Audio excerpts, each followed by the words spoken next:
I'd like to share a brief thought I heard from my father-in-law, which is particularly insightful and really provides perspective for the Seder night that looms ahead. September 11th, 2001. The very mention of that date instantly conjures up dark images in our minds. It is a day of terror, destruction, and sorrow. A day that will forever be remembered in our minds as well as in the annals of history for infamy.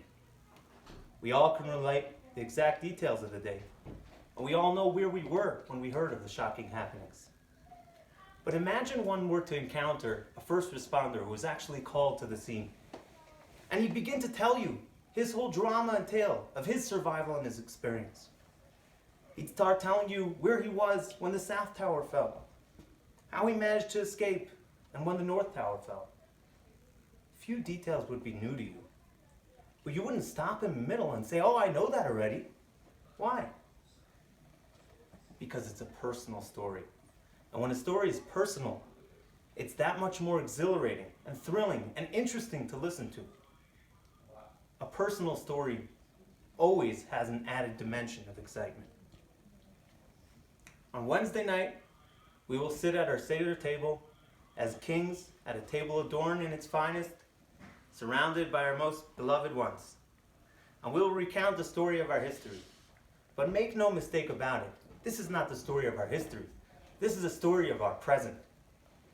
If one is sensitive and in tune to the words, structure, and message of the Haggadah, a story unfolds, and it's about us. That story is exciting and relevant, however many times we've heard it, because it's personal, and a personal story never grows boring. Perhaps then we can tap into the Haggadah in a way that it comes alive like it never has before, and we can see the lessons of perhaps our forefathers were idol worshippers, and now means in 2020, in our very own personal lives, Hashem has drawn us close. How? Perhaps this year it's more clear than ever. These lessons will jump out at us from the Haggadah when we recognize that it's our story.